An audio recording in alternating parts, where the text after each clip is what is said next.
podcast Camarada. Essa aqui é uma tentativa de fazer um projeto que ajude, que contribua para quem está querendo começar a estudar marxismo-leninismo, ou para quem só quer conhecer a teoria política marxista, conhecer a luta socialista, a luta revolucionária e anticapitalista. Para esse primeiro episódio, dada a conjuntura atual, eu acho interessante começar falando sobre a social-democracia e todas as suas ilusões. Nos últimos dias, os entregadores de iFood aqui no país estão elaborando, construindo para fazer uma greve. E o que aconteceu, o que está acontecendo é que bases do governo petista são contra isso. Eles alegam e defendem que não há necessidade, já que o governo fascista acabou e que agora a gente tem a democracia restaurada e que não tem necessidade de luta por direito nenhum. Isso é obviamente um dos indícios de como é limitada a social-democracia na luta dos trabalhadores e de como ela própria limita. A social-democracia ela vai se basear principalmente na ideia do reformismo. Mas para a gente entender isso, a gente tem que entender que o reformismo, eles são pequenas mudanças nos direitos da classe dominada, da classe trabalhadora, né? No Estado capitalista, quem é dominado é a classe trabalhadora. Mas que eles não vão alterar a relação entre a classe trabalhadora e a classe burguesa, os patrões. O que isso quer dizer? Quer dizer que, por exemplo, uma reforma, é o aumento do salário mínimo, o aumento real do salário mínimo, né? Usando o exemplo do Brasil. O salário mínimo aumenta, isso é uma reforma. Por que não é revolucionário? Para além de tudo, o ponto principal é que ele não vai mudar, por exemplo, a estrutura da relação entre o trabalhador e o patrão. O salário mínimo aumenta, mas a exploração do patrão vai continuar sobre o jugo do trabalhador. O trabalhador vai continuar tendo que pegar ônibus, vai ter que continuar acordando cedo, vai ter que continuar trabalhando 8, 10 horas por dia. Vai ter que continuar, no caso de entregadores, tendo extrema dificuldade e se fudendo para conseguir ter um mínimo de condição de vida, né? Ou como os jornais gostam de colocar por aí, se você é um PDC, se você tem diabetes, se você já está aposentado e estiver trabalhando na rua, isso é o grau de heroísmo e de superação, né? Esse é o capitalismo, esse é o realismo do capitalismo. Leia o Mark Fisher. Ok. Eu sei que muita gente vê por aí a própria social-democracia dizendo que comunista é contra a reforma. Esse é o primeiro ponto. Comunistas não são contra reformas. Isso aqui é para limpar o terreno, para suscitar, para começar um debate sério. Sabendo que as reformas são pequenas mudanças e que não vão alterar as relações de produção, as relações sociais do capitalismo, a gente tem que entender que o quê? Que o comunista, ele aceita a ideia da reforma. O comunista vai se utilizar de reformas, mas o comunista não vai ver a reforma como um fim em si. O comunista ele vê a reforma como um meio de chegar no seu objetivo estratégico, que é uma revolução, um horizonte revolucionário. Já partidos sociais-democratas veem as reformas como um fim. É a reforma e acabou. Mas a gente tem que entender que a reforma ele é apenas a manutenção do capitalismo. A reforma ela é uma conservação do capitalismo com pequenas melhorias. Como outro exemplo, no próprio governo Lula, tinham 70% de recursos que iam para as universidades federais, né? O governo vai fazer um projeto para 75%, né, dos recursos. Um aumento de 5%, que ajuda em alguma coisa, mas não muda a lógica das universidades. Não muda a lógica do sucateamento que rolou. Não muda a lógica do próprio ensino e de como a ideologia burguesa vai ser dominante nas universidades. Por mais que seja bom compreender o que é a ideologia burguesa e como ela funciona, porque só assim podemos combatê-la. A gente tem que entender também que num Estado capitalista as instituições de ensino elas sofrem toda essa chuva de ideologia burguesa para fim de mantimento do capital, principalmente em cursos de história, onde a gente vê muito revisionismo de pessoas, por exemplo, falando que não foi a União Soviética que ganhou a Segunda Guerra. Então, os comunistas eles não são contra reformas. Tem até uma citação de Lenin que é muito boa, é um pouco longa, mas vale a pena aqui citar. Os marxistas, diferentemente dos anarquistas, reconhecem a luta por reformas, isto é, por melhorias na situação dos trabalhadores, que deixam como antes o poder nas mãos da classe dominante. Mas ao mesmo tempo, os marxistas travam a luta mais enérgica contra os reformistas, que direto ou indiretamente limitam as aspirações e atividades da classe operária às reformas. O reformismo é um logro burguês dos operários, que permanecerão sempre escravos assalariados, apesar de determinadas melhorias enquanto existir a dominação do capital. Então é isso. Foi o que eu tentei dizer anteriormente, de uma maneira um pouco mais clara ou básica. A reforma, ela é boa, os comunistas vão lutar sim por reformas, porque uma coisa que muita gente esquece é que comunista é também da classe trabalhadora. Isso que é importante, né? O comunista não é um espectro que ronda a Europa, como o Marx vai falar no manifesto. Ironicamente, claro. O comunista ele é trabalhador, o comunista quer ter um salário melhor, o comunista quer ter comida na mesa. Não é só o povo em abstrato nessa utilização de povo, essa utilização do seu José e da Dona Maria, que sempre estão em situações completamente loucas e que eles aceitam que, por estarem em situações completamente fodidas, eles têm que aceitar que o melhor é um governo social-democrata, social-liberal, né? Que vai colocar comida na mesa, ao mesmo tempo que o governo está apoiando o agronegócio, que é justamente a causa da fome, por exemplo.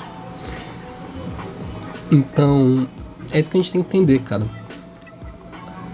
A gente não é contra a reforma, a gente é contra o reformismo. E o Lenin vai continuar falando aqui. Por isso o reformismo, mesmo quando é inteiramente sincero, transforma-se de fato num instrumento de corrupção burguesa e enfraquecimento dos operários. A experiência de todos os países mostra, confiando nos reformistas, os operários sempre foram enganados. Um dos motivos do reformismo ser tão venenoso para a classe trabalhadora, para o movimento operário, é que o reformismo ele expressa os interesses da classe burguesa. O reformismo ele representa os interesses da classe burguesa no seio da classe operária. Ao mesmo tempo que ele é um produto híbrido. O reformismo ele dá melhores condições para o trabalhador, mas ele vem, o seu fundamento, o seu cerne, vem da burguesia, da classe dominante. Um exemplo muito claro disso, e um exemplo histórico, em 1930, quando a União Soviética vai ascender, né, já está ascendendo, quando a União Soviética sai do arado de madeira e vai para o espaço, né, mais para frente, quando a União Soviética dá direito para os soviéticos, que é uma loucura, né? Imagine um Estado dar direito para o seu próprio povo. No capitalismo isso parece ser impossível, mas é possível num Estado socialista. E com a coletivização dos meios de produção. É uma loucura. Recomendo conhecerem. Os países capitalistas eles vão ver que eles precisam fazer alguma coisa para os seus trabalhadores não tomarem os mesmos rumos políticos de organização que os soviéticos tomaram. Então o que vai acontecer? Os países capitalistas, principalmente na Europa, eles vão criar o estado de bem-estar social. Não é a classe trabalhadora que decide isso, foi o Estado capitalista europeu. França, Inglaterra, até os Estados Unidos entrou nessa por um tempo. Então, se dá direito, se dá acesso a mais à cultura, à educação, à saúde, à universidade, um salário melhor, horas de trabalho menores. Só que não muda o real problema, a real contradição do capital, né? Por isso que Lenin vai dar uma definição para o reformismo, que cabe também para a social-democracia, que é política social burguesa. O reformismo nada mais é que isso. Quando a União Soviética ela tá num processo de desenvolvimento absurdo, nunca visto antes, os estados capitalistas precisam tomar cuidado, né? Principalmente pós Segunda Guerra, que quando a União Soviética vai ganhar dos nazistas, porque isso aqui é uma informação que não entra no assunto, mas que é boa. Os Estados Unidos ele só vai entrar na guerra em 43. A guerra, ela no Ocidente começa em 39, né?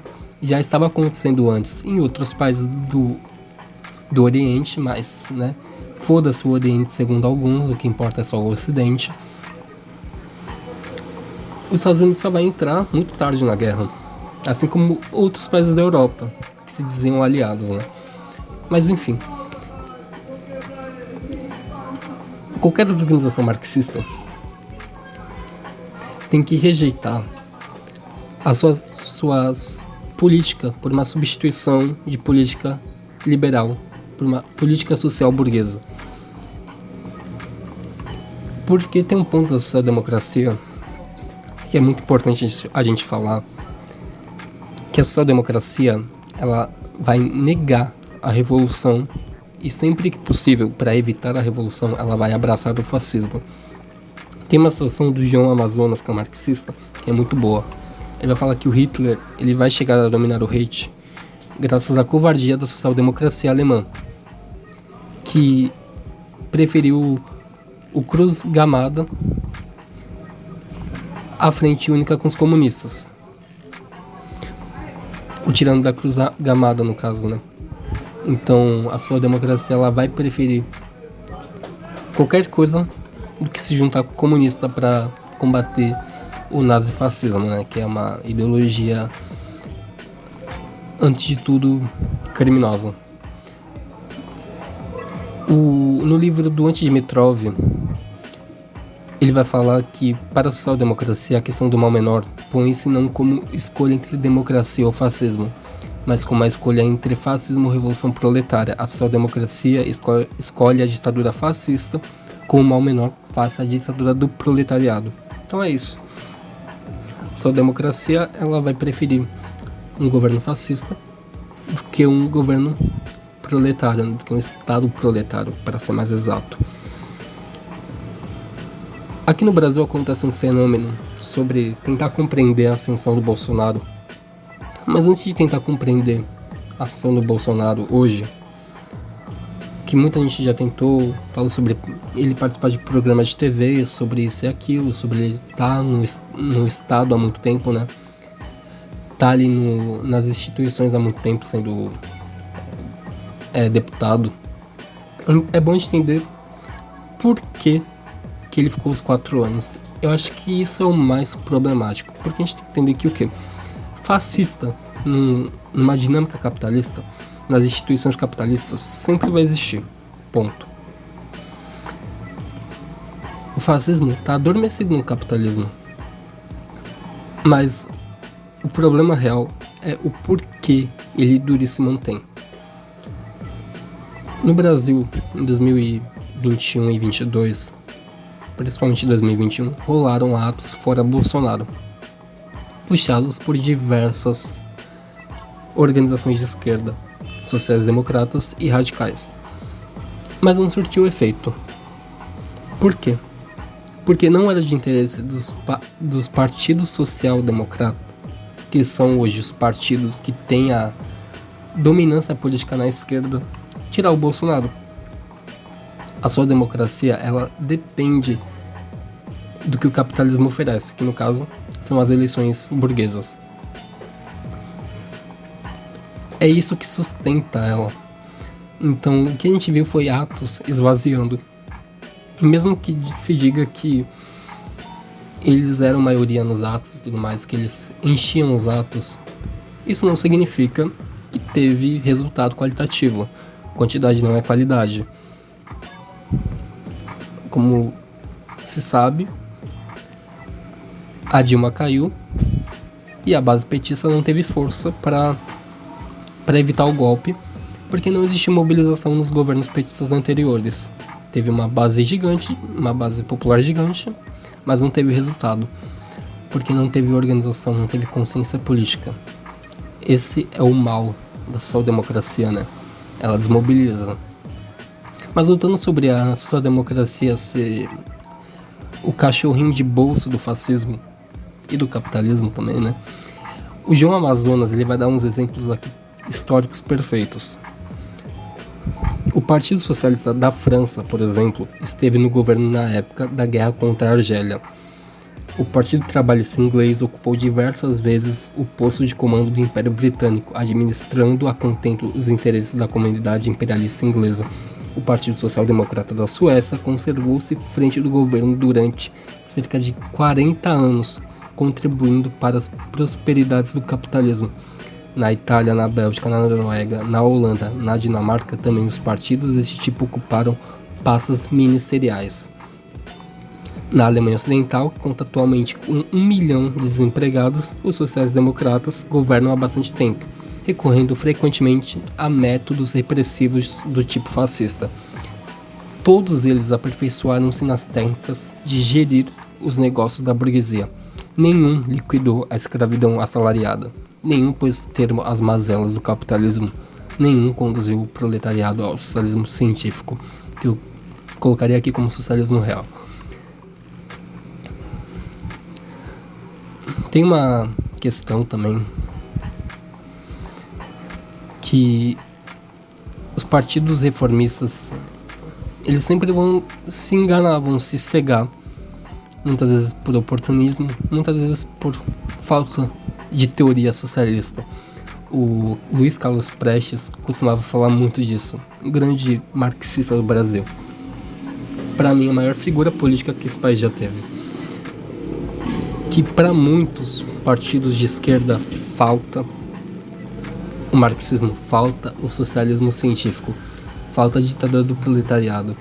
Isso é o mais fundamental, né? Quando você tem a luta social como foco, tem o objetivo de elevar as condições da classe trabalhadora e você não pensa em toda a estrutura, você está fadado a cair num murro em ponta de faca. Então, o João Amazonas, ele também tem uma citação sobre o PT, né? Que ele está falando aqui nesse texto que o partido ele não é considerado operário só porque ele tem origem proletária ou alguns dirigentes trabalhadores. Não. O PT é um exemplo disso. Ele vai falar que, ora, o Partido dos Trabalhadores não adota a ideologia do proletariado, ao contrário, a repudia. Isso em 1980, antes de qualquer governo petista ascender no país. As ideias defendidas pelo seu principal dirigente, embora expressas numa linguagem obreirista, nada tem a ver com os interesses básicos da classe operária. Em essência, o PT é um partido tipicamente social-democrata.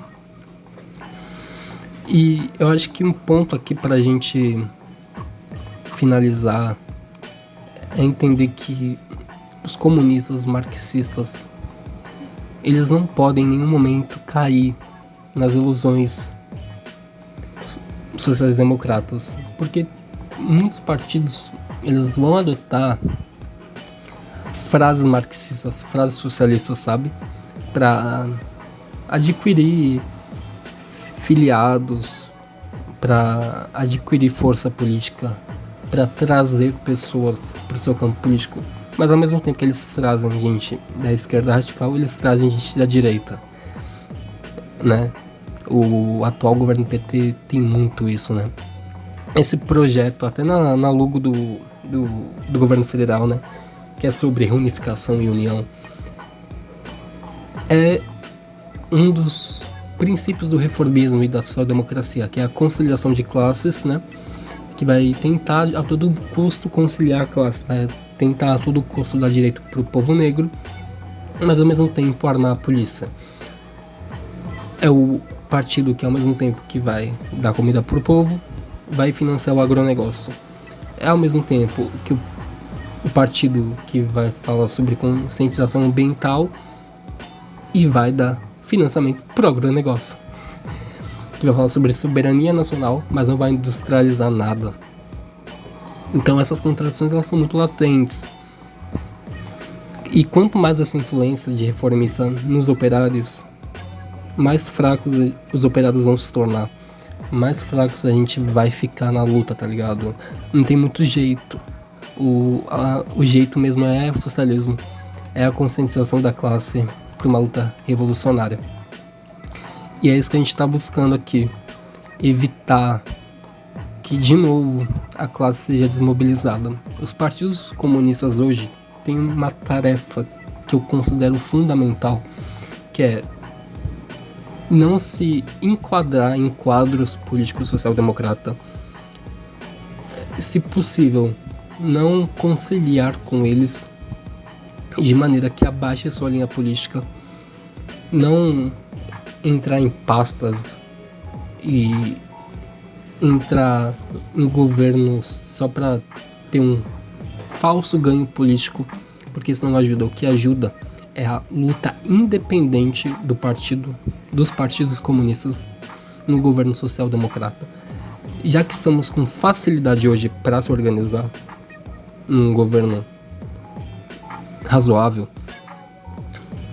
esse é o momento que a luta independente fora da instituição capitalista e fora da instituição pequeno-burguesa, social-democrata, reformista, tem que ser feita muito mais forte, muito mais enérgica do que antes. Esse é o momento que a gente pode organizar, conversar com a classe e até com bases desses partidos, porque algumas bases, alguns setores desses partidos são realmente marxistas, são realmente radicais, mas que não tem, por exemplo, uma linha leninista, que seria de um partido com centralismo democrático, que isso é um bom tema para um outro episódio, se tiver. Então, esse é o objetivo, a luta independente, porque a gente achar que a gente vai conseguir mover esse partido, no caso o PT, né, que é o exemplo vivo hoje, mais à esquerda, que eles querem uma reforma, por exemplo, social, e a gente vai pra rua para aumentar essa reforma, não vai acontecer, sabe? Tentar radicalizar a reforma, isso não existe, isso nunca aconteceu. O que vai acontecer vai ser a demonstração da limitação desse partido, desse governo, né, que não vai fazer isso porque defende os interesses da burguesia nacional.